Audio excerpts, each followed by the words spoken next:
Breaking news में इस वक्त की सबसे बड़ी खबर आपको बता दें कि बिहार के कांग्रेस प्रदेश कार्यालय में दही चूड़ा का भोज आयोजित किया गया था, लेकिन वहां कांग्रेस के 6 विधायक नहीं पहुंचे थे और अब इन नाराज गुट ने अलग से कल के दिन एक दही चूड़ा भोज का आयोजन किया। अब ऐसे में बिहार की सियासत में गर्माहट महसूस की जा सकती है। इसमें और जानकारी के साथ मौजूद है हमारे साथ कैपिटल टीवी के एग्जीक्यूटिव एडिटर राजीव सर। क्या लगता है कि ये जो नाराज गुट ने अलग से एक दही चूड़ा का भोज किया है, इससे बिहार की सियासत में क्या बदलाव आ सकते हैं? देखिए, अब तक ये था कि कांग्रेस विरोधी दलों के अंदर अछूत पार्टी समझी जाती थी, लेकिन अब कांग्रेसियों के लिए ही उनकी पार्टी अछूत हो गई है। मैं ये बातें क्यों कह रहा हूँ? अभी सोमवार को बाकायदे राजेश राम ने, जो प्रदेश अध्यक्ष हैं कांग्रेस के बिहार प्रदेश अध्यक्ष, दही चूड़ा भोज का आयोजन करवाया था, लेकिन वहाँ समझिए कोई भी नहीं पहुँचा। और ख़ास तौर पर जो नवनिर्वाचित कांग्रेस के 6 विधायक हैं वो तो नहीं ही पहुँचे। तो उसको लेके राजेश राम तरह तरह की बयानबाजी भी करते दिखे कि कोई नाराज़गी नहीं है, अपने अपने क्षेत्रों में लोग बिजी होंगे काम करने में।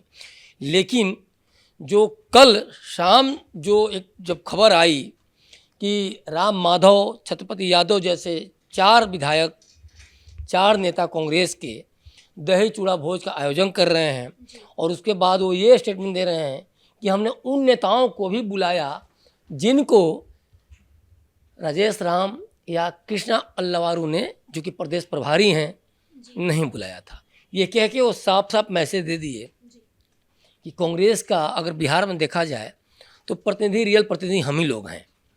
और देखिए, यहाँ से एक बड़ा मैसेज भी गया और इसीलिए 2 प्रदेश अध्यक्ष, चाहे मदन मोहन झा की बात करें, अखिलेश सिंह की बात करें, दोनों के दोनों इस विरोधी गुट के भोज में पहुंचे थे। जबकि देखिए, राहुल गांधी का सीधा समर्थन है कांग्रेस जो प्रदेश अध्यक्ष हैं राजेश राम को, कृष्णा अलवारू को, लेकिन उनके भोज में विधायक नहीं पहुंचते हैं, कांग्रेसी नेता नहीं पहुंचते हैं। और एक तरह से राहुल गांधी का जो विरोधी गुट है उसकी भोज में पहुंचते हैं, तो सोचिए मैसेज क्या जाता है। कई जिलाध्यक्ष पहुंचते हैं, कई सारे नेता पहुंचते हैं। तो अब ये बताने के लिए मुझे नहीं लग रहा है कि कुछ रह जा रहा है कि पटना से निकला हुआ ये विरोध सीधे राहुल गांधी के घर में घुस चुका है और सीधे सीधे राहुल गांधी को भी चुनौती दे रहा है। मतलब सोचिए, आप कांग्रेस के दिग्गज नेता हैं, पूर्व अध्यक्ष रह चुके हैं, आज भी दबदबा है, राहुल जो बोलते हैं वही होता है। और ये विधायक, पूर्व विधायक, ये लगातार चुनाव के समय से ही विरोध करते आ रहे हैं। छत्रपति यादव वगैरह कई बार प्रेस कॉन्फ्रेंस वगैरह में भाग ले चुके हैं और सीधे सीधे राहुल गांधी की, सोनिया गांधी की सत्ता को चुनौती दे चुके हैं। लेकिन वे चाहकर भी कुछ नहीं कर पाए, क्योंकि देखिए, ये जो भी मुद्दा उठा रहे हैं, चाहे ये चुनाव के समय से ही कि पार्टी टिकट को करोड़ों में बेच रही है। एयरपोर्ट वगैरह पर राजेश राम और कृष्णा वालू पकड़े भी गए थे, किसी तरह जान बचा के भागे थे। उनके ऊपर यह आरोप लगा था कि करोड़ों में ये टिकट बेच रहे हैं और बाहरी लोगों को, जो बिहार के जो बाहरी हैं, वैसे लोगों को ये करोड़ों में टिकट बेच रहे हैं।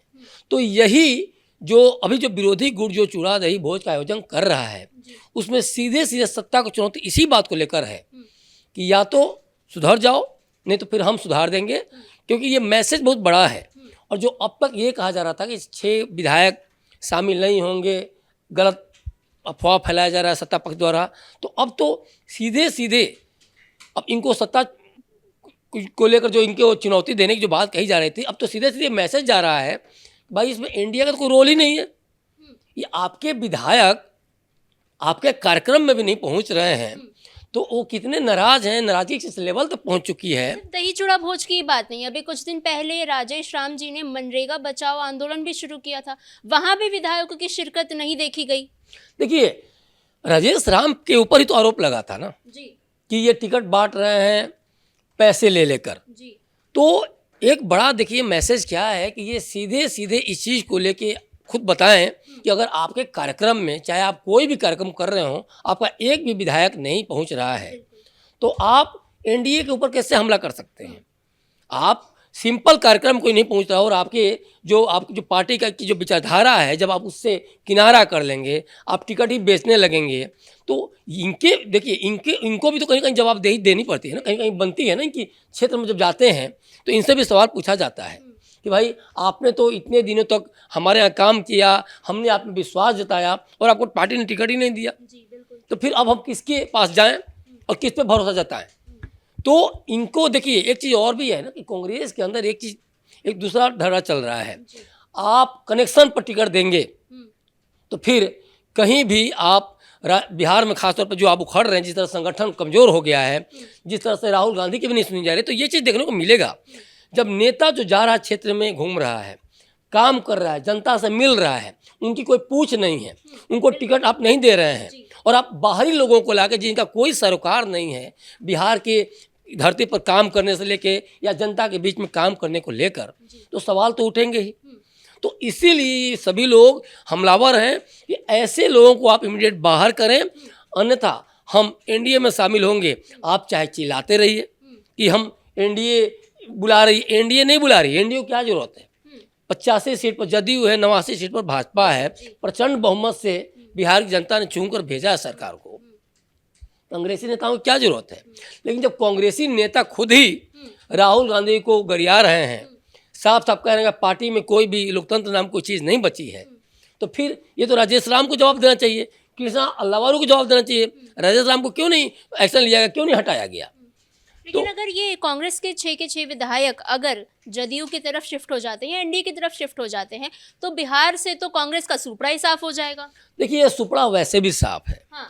अब देखिए भारत की अगर देखा जाए सबसे बड़ी विपक्षी पार्टी, एक समय 400 से ऊपर इसके लोकसभा सांसद हुआ करते थे, हर राज्य में लगभग सरकार हुआ करती थी। आज देखिए 3 राज्यों में महज सरकार बची रह गई है, और वो भी कर्नाटक तमिलनाडु, उसका उखड़ जाए कोई भरोसा नहीं है, क्योंकि डीके शिव कुमार बागी हैं। तमिलनाडु में भी हालत बहुत ज़्यादा वो नहीं है। और आपने अभी देखा, अभी कल जो रिजल्ट आया महाराष्ट्र में बीएमसी चुनाव में लेके, वहाँ भी मतलब मैं उदाहरण इसलिए दे रहा हूँ कि चाहे छोटे मोटे चुनाव हो चाहे बड़े चुनाव हों, कांग्रेस हर जगह से, पंचायत चुनाव से भी कांग्रेस उखड़ रही है। जबकि कांग्रेस का सोचिए पूरे भारतवर्ष में देखा जाए तो एक समय संगठन, और आज भी जो पुराने जो कांग्रेसी आज भी हैं, लेकिन विचारधारा जब कांग्रेस पलट गई है, जब इस पार्टी में टिकट का बंटवारे को लेकर जो पैसे के आधार पर आरोप लग रहे हैं, तो फिर राहुल गांधी जैसे नेतृत्व का कोई जरूरत नहीं होती है। और राहुल गांधी को तो ये भी आरोप लगता है कि ये लोग मेल भी से भी सोचते हैं कि कनेक्ट कर सकें, कनेक्ट हो सकें, तो राहुल गांधी तक लोग पहुंचने नहीं देते। तो अब देखिए एक जो पूरी राजनीति में जो नेता उतरे हुए हैं, अब कहीं ना कहीं जनता की, देश की, राज्य की राजनीति कर रहे हैं, तो उनका राजनीतिक भविष्य क्या होगा। जब राहुल गांधी सूद नहीं लेंगे, सोनिया गांधी सूद नहीं लेंगी, प्रियंका गांधी सूद नहीं लेंगी, और आपस में ही लोग लड़ते रहेंगे जिस तरह से बिहार चुनाव के दौरान देखा गया, तो ये फजीहत तो नेताओं की हुई। ये तो सबने देखा कि वोटर अधिकार यात्रा के तहत राहुल गांधी ने क्या किया। राहुल गांधी पूरा समय बर्बाद कर दिए सिर्फ ब्लेम गेम में। कोई एजेंडा नहीं, कोई विजन नहीं, बस एक ही चीज़ कि चुनाव आयोग मोदी के गोद में बैठा है, बस एक ही चीज़ कि चुनाव आयोग बेईमानी कर रहा है। तो आपका ये कहना कहीं ना कहीं आपके नेतृत्व की जो आप सोच जो है, आप क्या जमीनी लेवल पर करना चाहते हैं और क्या आपके पास विजन है, साफ साफ बता रहा है। और जनता ने इस चीज़ को समझा भी, और इसीलिए आपको 6 सीटों पर सिमटा दिया। तो आप जो बड़ी हार रहे हैं और बड़ी बड़ी बातें कर रहे हैं, बड़ी बड़ी घोषणाएं लागू कर रहे हैं, फिर भी जनता विश्वास नहीं कर रही है। तो इसीलिए नहीं कर रही है क्योंकि शीर्ष नेतृत्व को, चाहे वो केंद्र में हो, चाहे राजेश राम के तौर पे, कृष्णा अल्लावारू के तौर पे राज्य में हो, वो साफ साफ देख रही है कि कोई फायदा नहीं है आपसे बातें करने का, आप तक बातें पहुंचाने का। लेकिन जनता के बीच में अगर हम हैं तो जनता के प्रति हमारी जवाबदेही बनती है। और इसीलिए ये कांग्रेसी नेता चाह रहे हैं कि अब कम से कम सत्ता पक्ष के विधायकों की तरह हमें भी, जब हमने इतनी मशक्कत की है, इतनी बुरी हार के बावजूद भी हमें जीत मिली है, तो हम अपने राजनीतिक भविष्य को कम से कम बचाए रखें, क्योंकि ये तो रोड पे आ जाएंगे। और जिस तरह से कांग्रेस की जो छवि आज के डेट में पूरे भारतवर्ष में बनती जा रही है, तो ये साफ साफ है कि आने वाले समय में कांग्रेस का कोई रिवाइवल नहीं दिख रहा है। आने वाले वो कांग्रेस कहीं भी बिहार में नहीं दिख रही, उसकी तो वैसे भी न संगठन पे है, न आपको पार्टी में कुछ इसकी जनाधार बची हुई है, न जनता के बीच में। मीडिया ने जब राजेश राम जी से पूछा तो उन्होंने कहा कि कांग्रेस पार्टी में ऑल इज वेल है। क्या छुपाने की कोशिश कर रहे हैं और क्यों छुपाने की कोशिश कर रहे हैं? देखिए ये अपना जो पद है प्रदेश अध्यक्ष का, उससे बचाने की कोशिश कर रहे हैं, क्योंकि उनको पता है कि कुछ छुपाने के लिए नहीं रह गया है। इस बुरी और करारी हार ने सब कुछ बता दिया है। तो कम से कम वो चाहते हैं कि हमारी जो एक छवि बची रहे, किस तरह से राहुल गांधी की नज़र में, प्रियंका गांधी की नज़र में, उसको हम बचा के रखें। क्योंकि राहुल गांधी को भी कोई नहीं दिख रहा है कि भाई अब तो कोई ज़रूरत ही नहीं है, हटाने और बैठाने से कोई मतलब नहीं है। देखेंगे 6 महीने 7 महीने बाद घूम के विदेश उदेश से आएंगे, कोई फैसला लेना होगा लेंगे। अभी तो कुछ नहीं दिख रहा है। तो प्रदेश अध्यक्ष से राजेश राम को हटाएं या ना हटाएं, कोई बहुत ज़्यादा फर्क नहीं पड़ता है। लेकिन ठिकरा फोड़ने के लिए कि नहीं मैंने एक्शन ले लिया, एक्शन ले तो सबसे पहले अपनी जवाबदेही तय करिए ना। न तेजस्वी अपनी जवाबदेही राजद में तय कर पाते हैं, न कांग्रेस में अपनी जवाबदेही राहुल गांधी तय कर पाते हैं। इनको लगता है कि हमें छोड़ के बात करो, हमें टच मत करना। तो जब तक हमें टच न करने वाली भावना रहेगी, तब तक न बिहार का कल्याण होगा, न राहुल गांधी द्वारा भारत का कल्याण होगा। तो इसीलिए अब ये 6 कांग्रेसी जो विधायक हैं वो चाह रहे हैं कि जदयू में चले जाएं, भाजपा में चले जाएं, तो शायद हमारी थोड़ी पूछ बढ़े और इसके बाद आने वाले चुनाव में थोड़ी सी हमारी जो राजनीतिक विरासत एक बची हुई है, एक जो राजनीतिक भविष्य बचा हुआ, वो कम से कम बचा रहे। तमाम जानकारियों के धन्यवाद सर। और अब देखना ये होगा कि क्या सच में बिहार से कांग्रेस का अब सूपड़ा साफ होने वाला है और इससे क्या सियासी माहौल में अंतर आता है, ये देखने वाली बात रहेगी। फिलहाल ब्रेकिंग में इतना ही। कैमरामैन कुणाल के साथ मैं समीक्षा तिवारी।